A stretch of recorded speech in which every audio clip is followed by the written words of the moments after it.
On our wedding anniversary, my husband turned to me in front of everyone and said, "I wish you had never been in my life." The next day, I sold the house, closed all the accounts, and disappeared. Before we continue, don't forget to write in the comments which country you're from and how old you are. Enjoy listening. The Moscow Grand Hotel stood like a citadel of wealth in the heart of the city, its golden facade glowing against the crisp October night.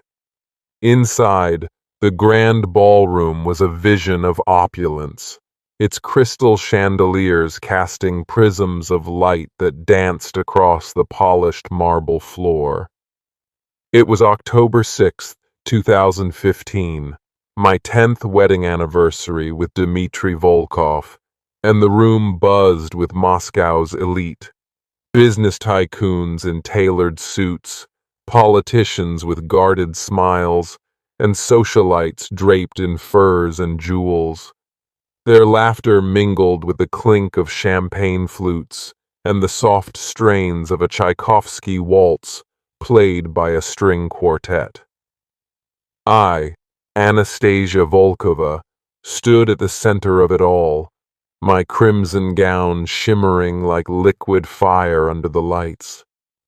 My dark hair, swept into elegant waves, framed a face that hid the quiet exhaustion of a decade as Dmitry's wife.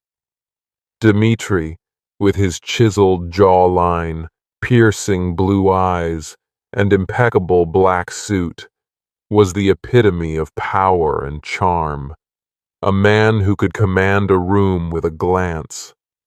To the world, we were the perfect couple, a love story born in the romantic haze of St. Petersburg, now cemented in wealth, influence, and a carefully curated image of marital bliss. I stood beside him, my hand resting lightly on his arm, my smile practiced but genuine. The crowd hushed as Dmitry took the microphone, their glasses raised in anticipation of a toast that would celebrate our love, our life, our unshakable bond. I expected words of devotion, a public reaffirmation of the vows we'd made 10 years ago in a candlelit church by the Neva River, with snow falling softly outside. I could still remember that day, the way Dmitry's voice had trembled with emotion, the way his hands had held mine as if I were his entire world. Now, as he turned to me, I braced for a moment that would warm my heart, a reminder of why I'd given him everything. Instead, his voice sliced through the room like a blade, cold and deliberate, and "Anastasia," he said, his blue eyes glinting with something I couldn't name, anger, disdain, or something darker. "I wish you had never been in my life." The words landed like a physical blow, stealing my breath, my heart lurching in my chest. The room fell silent, a collective gasp swallowing the festive hum. My mind scrambled to make sense of what I'd heard, searching his face for a trace of humor, a flicker of the man who had once promised me forever under the stars in Peterhof's gardens. But there was nothing, just a stone-cold mask, his lips set in a thin line. My sister, Natasha, stood in the front row, her hand covering her mouth, her hazel eyes wide with shock. My mother-in-law, Irina, sat nearby, her silver hair pulled tight in a bun, her lips curling into a smirk that sent a chill down my spine. It was as if she'd been waiting for this moment, her disapproval of me, always veiled behind polite smiles, finally laid bare. The crowd's gazes bore into me, a mix of pity, curiosity, and barely concealed glee. I felt their eyes dissecting my every tremble, my every breath, as the weight of Dimitri's words pressed down like a vice. I wanted to scream, to demand an explanation, to shatter the silence with my rage. But my body betrayed me. I stood rooted to the stage, the spotlight burning my skin, my crimson gown suddenly feeling like a costume in a play gone horribly wrong. Dimitri turned and walked away, his polished shoes clicking against the marble, each step echoing in the hollow space where my heart had been. The whispers began, a low hum that swelled into a cacophony of gossip. "Poor Anastasia," someone murmured from the crowd. "How humiliating," another hissed, their voice laced with cruel amusement. "Did you see her face? She's broken," a third voice added, dripping with satisfaction. Natasha rushed to my side, her hand gripping mine, her voice a desperate whisper. "Anya, come with me. Let's go." But I couldn't move. I was a statue, frozen in the wreckage of my life. That night, I returned alone to our sprawling apartment overlooking the Moskva River. The sleek, modern space, once a symbol of our success, felt like a gilded cage, its floor-to-ceiling windows reflecting my hollow expression. I sat on the edge of our king-sized bed, staring at the diamond ring on my finger, its facets catching the dim light of a single lamp. It was a gift from Dimitri on our 5th anniversary, a flawless stone set in platinum, a symbol of love that now felt like a shackle. He didn't come home. He didn't call. The silence was deafening, broken only by the distant hum of the city and the relentless replay of his words in my mind. "I wish you had never been in my life." I traced the edges of the ring, my fingers trembling, and thought of the man I'd fallen in love with, the Dimitri who had danced with me in St. Petersburg, who had promised me a life of adventure, who had kissed me under the northern lights in Murmansk. Where had he gone? And who was this stranger who had stood before me tonight, dismantling our life in front of everyone we knew? As dawn broke, painting the sky in shades of gray and lavender, something inside me snapped, not with grief, but with resolve. I wasn't the naive girl Dimitri had met all those years ago. I was a woman who had survived loss. My parents' death in a car accident when I was 17, the years of building a life from nothing. If Dimitri wanted me out of his life, I would give him exactly that. But I would do it on my terms, in a way that would make him regret ever speaking those words. The next morning, I moved with a clarity I hadn't felt in years. The fog of shock had lifted, replaced by a steely determination that coursed through my veins like fire. I called Mikhail, our family lawyer, a quiet man with graying hair and a reputation for discretion. His office was a sanctuary of mahogany and leather, the air heavy with the scent of old books and cigar smoke. I sat across from him, my hands steady despite the storm in my chest. "Sell everything," I told him, my voice calm but unyielding. "The apartment in Moscow, the dacha in Sochi, the flat in London, all the accounts.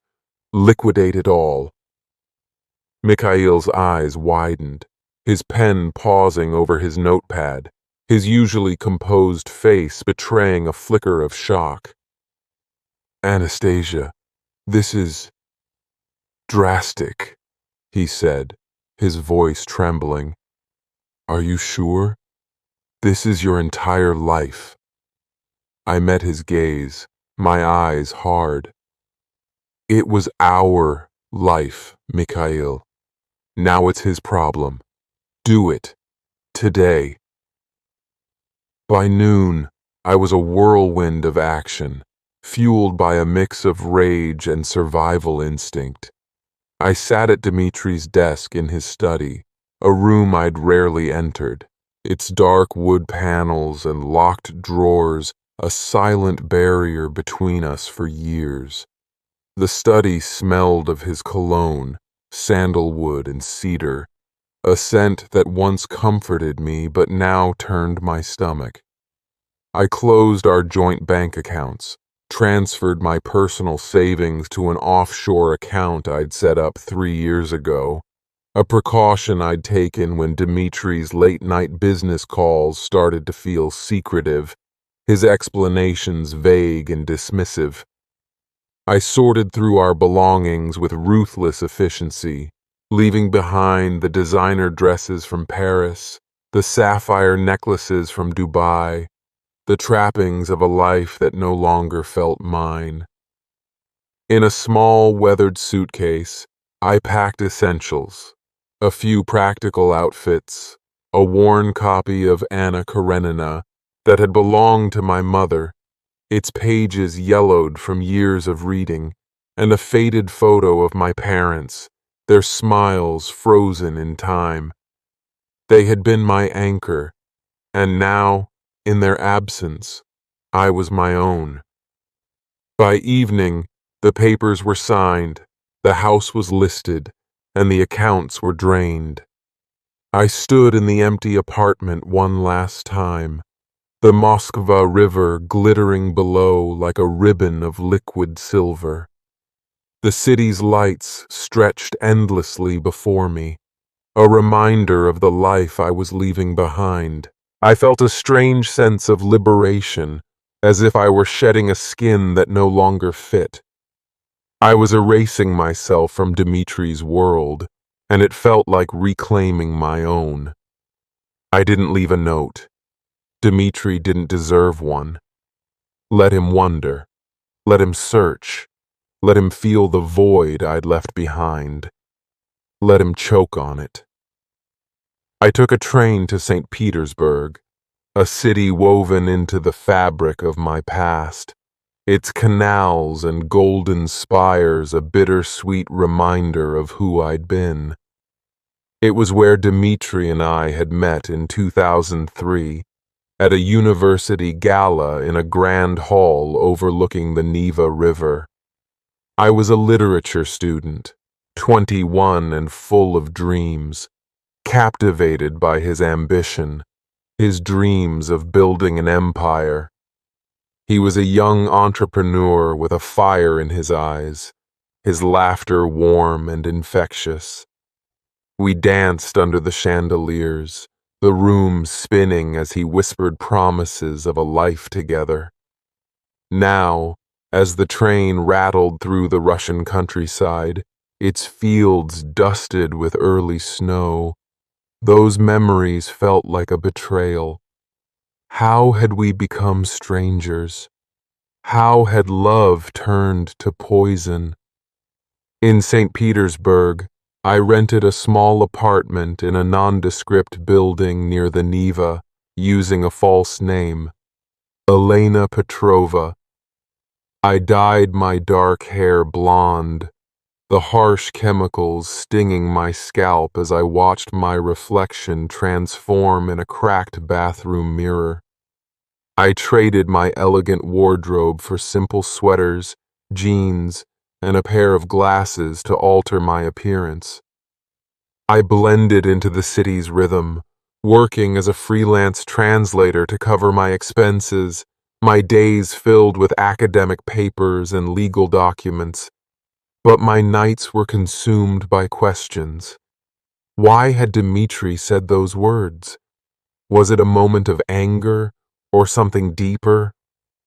I remembered the locked drawers in his study, The cryptic phone calls he'd take behind closed doors, the way his eyes would dart away when I asked about his business trips to Dubai, London, or Istanbul.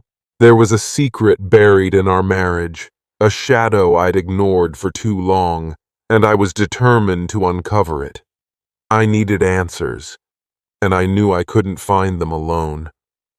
I hired Ivan, a private investigator with a weathered face, gray stubble, and a past in the FSB. His reputation for digging up secrets was unmatched, and his gruff demeanor suggested he'd seen the worst of humanity and come out unscathed.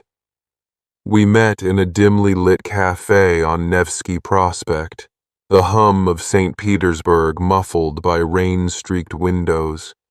The air smelled of espresso and damp wool, the tables filled with students and old men playing chess. I slid an envelope of cash across the table, my hands steady despite the weight of what I was asking. "Find out everything about Dmitry Volkov," I instructed, my voice low. "His business, his contacts, his life. Leave no stone unturned." Ivan's eyes narrowed, his fingers brushing the envelope as he lit a cigarette, the smoke curling between us. "This won't be cheap," he said, his voice rough as gravel. "Men like Volkov don't leave clean trails." I met his gaze, unflinching. "I don't care about the cost. Just find the truth." Weeks passed, each day a delicate balance of anonymity and obsession. I lived quietly as Elena Petrova, translating academic papers by day, my fingers flying over the keyboard in my cramped apartment.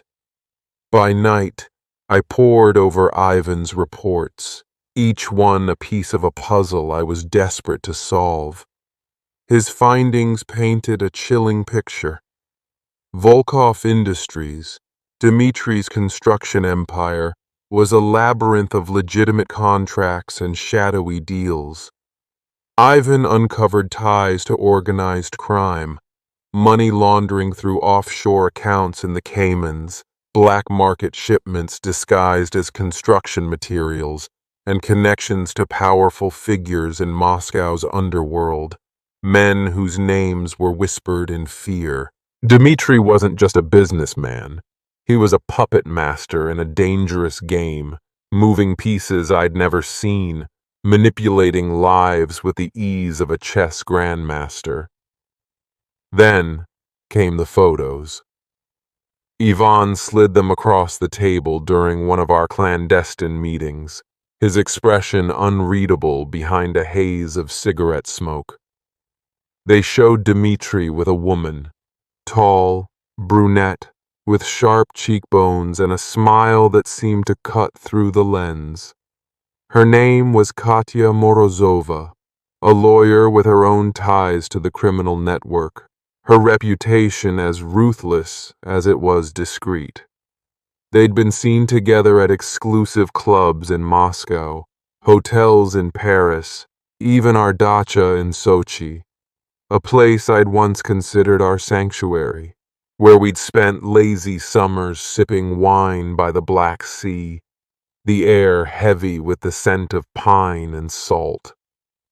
The photos captured moments of intimacy, Dmitry's hand on her arm, her head tilted close to his, their laughter shared in secret.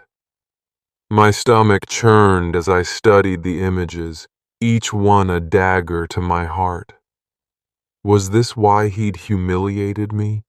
To clear the way for her? To rewrite our story with her as the leading lady? "Is he in love with her?" I asked Ivan, my voice barely above a whisper, my fingers clutching the photos so tightly they creased. He exhaled a plume of smoke, his eyes hard. "Love? Maybe. But with men like Dmitry, It's always about power. Katya's not just a mistress. She's a partner in his world. She's dangerous, Anastasia. More than you know. I couldn't let it go. Back in my apartment, I hacked into Dimitri's old email account, a relic from our university days when he used predictable passwords like Neva 2003. The login worked, and what I found was a gold mine of betrayal. Emails to Katya, written in coded language, hinted at a plan. The anniversary will be the end, one read, sent a week before our celebration. She won't see it coming. Another mentioned a deal, a shipment worth millions, set to happen soon. My name appeared in fragments, always with a tone of contempt. Anastasia's too naive, one email read. She'll never suspect. Another was more cryptic. Once she's gone, we're free. My hands trembled as I read, my mind racing. Was his public rejection a calculated move, a way to push me out before something bigger unfolded? Was I a liability in his world of secrets? The questions gnawed at me, but one thing was clear. I wasn't safe. Not in St. Petersburg, not anywhere Dimitri's reach could find me. I knew I had to disappear completely. St. Petersburg, with its familiar canals and ghosts of my past, was no longer safe. I chose a remote village in Siberia, a place so isolated it felt like the edge of the world. The journey was grueling, hours on a train through snow-dusted plains, followed by a rattling bus that groaned under the weight of its own age. The village was a cluster of wooden cabins nestled among pine trees, their branches heavy with snow. I rented one under yet another name, Maria Kuznetsova, paying in cash to a grizzled landlord who barely looked at me. The cabin was sparse, with a single bed, a wood-burning stove, and a window that framed the endless white of the Siberian winter. The air smelled of pine and frost, and the silence was profound, broken only by the crackle of the fire and the occasional howl of the wind. It was a far cry from the luxury of Moscow, but it suited my purpose. I wasn't hiding. I was strategizing. I lived simply, blending in with the locals who spent their days tending to livestock or hauling firewood. I wore heavy coats and scarves, my blonde hair tucked away, my glasses fogging in the cold. I learned to chop wood, to boil water over the stove, to navigate the village's single store for supplies. The harshness of the landscape mirrored the coldness in my heart, but it also gave me clarity. I spent my days reading Dostoevsky, Tolstoy, anything to keep my mind sharp, and planning my next move. Ivan kept me informed through encrypted messages, his updates arriving sporadically through a satellite phone I'd bought for emergencies. Dmitri was unraveling, he said. The sale of our assets had blindsided him. His business partners were furious, their trust in him eroding as their profits vanished. Katya was pressuring him to find me, her emails laced with paranoia and venom. "He thinks you're dead," Ivan said during one call, his voice crackling through the static. "He's telling people you ran off and killed yourself, driven mad by his rejection." The lie stung, but it was a gift. If Dmitri believed I was gone, he'd lower his guard. I used the time to dig deeper, piecing together the fragments of his plan. Ivan's latest report revealed the truth. Dmitri and Katya were orchestrating a massive deal, a shipment of illegal goods through Volkov Industries, disguised as construction materials. The cargo was worth millions, a fortune that would secure their escape from Russia. Once the deal was complete, they planned to vanish, leaving behind Dmitri's debts, his enemies, and the wreckage of his empire.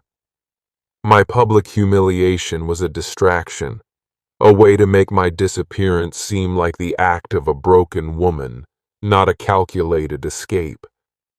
The world would pity me, mourn me, and forget me, while Dmitri and Katya slipped away into a new life. But there was more. Ivan found a file, buried deep in a server Dmitri thought was secure. It was a contract, a kill order, with my name on it, dated the day after our anniversary. The realization hit me like a freight train. If I hadn't left Moscow, I'd be dead. The contract detailed a payment to an unnamed operative, with instructions to make it look like an accident. A car crash on the icy roads of Moscow, perhaps, or a fall from our apartment's balcony. My hands shook as I read Ivan's transcription, the words blurring through tears I hadn't realized I was shedding. Dmitri hadn't just wanted me gone. He'd wanted me erased, my existence wiped clean to protect his secrets. I couldn't stay in Siberia forever. The cold had preserved me, sharpened my resolve, but it was time to act. I returned to Moscow under the cover of darkness, my blonde hair hidden beneath a scarf, my glasses discarded. I wasn't the same Anastasia who had stood frozen on that stage, humiliated and broken. I was sharper, colder, forged in the fire of betrayal and survival. Ivan had tracked the shipment to a warehouse on the city's outskirts, a sprawling complex surrounded by barbed wire and guarded by men with hard eyes and hidden weapons. The deal was happening tonight, the culmination of Dmitri's plan to escape his life, and mine. I slipped into the warehouse, my heart pounding against my ribs. The air was thick with the smell of oil, metal, and something acrid I couldn't place. Chemicals, perhaps, or the tang of fear. Crates were stacked high under flickering fluorescent lights, their contents labeled innocuously as construction supplies. Armed guards patrolled the perimeter, their footsteps echoing in the cavernous space. I moved like a shadow, my training from Ivan, basic surveillance techniques he'd taught me in Siberia, guiding my steps. He'd shown me how to blend in, how to listen without being seen, how to stay calm under pressure. Now, those lessons were my lifeline. In a corner of the warehouse, I saw Dmitri and Katya, their voices low but tense. Dmitri's face was drawn, his usual confidence replaced by a nervous edge, his hands fidgeting with a pen. Katya stood close, her hand on his arm, her eyes scanning the room like a predator. "She's gone," Dmitri said, his tone bitter, his voice carrying a hint of relief. "Good riddance." Katya's laugh was sharp, cutting through the air like glass. "You should have done it years ago. She was always a liability, dragging you down with her sentimentality." I recorded every word on a hidden device, a tiny recorder tucked into my coat pocket, my hands steady despite the rage boiling inside me. Their words confirmed everything. My humiliation was a performance, a way to push me out before the deal could unfold. I'd paid Ivan's contacts, former FSB operatives with their own grudges, to tip off the authorities, an anonymous but precise alert about illegal activity at the warehouse. As Dmitri and Katya finalized their deal, signing papers with a man in a dark coat whose face I couldn't see, sirens wailed in the distance. The guards scrambled, shouting orders, their guns drawn. Dmitri's face paled, his eyes darting to Katya, who cursed under her breath, her composure cracking. The police swarmed the warehouse, their flashlights cutting through the darkness, their voices barking commands. "Hands up! On the ground!" I slipped out through a side exit, my heart racing but my mind clear. I'd done what I came to do. The next morning, Moscow woke to chaos. "Tycoon arrested in massive sting operation," the headlines screamed across every news channel, from Rossiya 1 to international outlets like BBC. Dmitri's face was plastered on screens, his polished image replaced by a haggard man in handcuffs. Katya was named as his accomplice, her smug smile gone, her mugshot showing fear in her eyes. The news called it one of the biggest busts in recent history, a blow to Moscow's underworld that would ripple for years. My recordings, Ivan's files, and the seized shipment, chemicals and weapons hidden in crates of cement, provided the evidence to bury them both. I watched it all unfold from a small cafe in Paris, my new home. The Siberian village, the blonde hair, the aliases, they were gone. I was Anastasia again, but not the woman Dmitri had known. I sipped my coffee, the Seine sparkling under the morning sun, its waters a mirror for my thoughts. My phone buzzed with messages from Natasha, who had thought I was dead until I sent her a postcard from Paris, its image of the Eiffel Tower a quiet promise.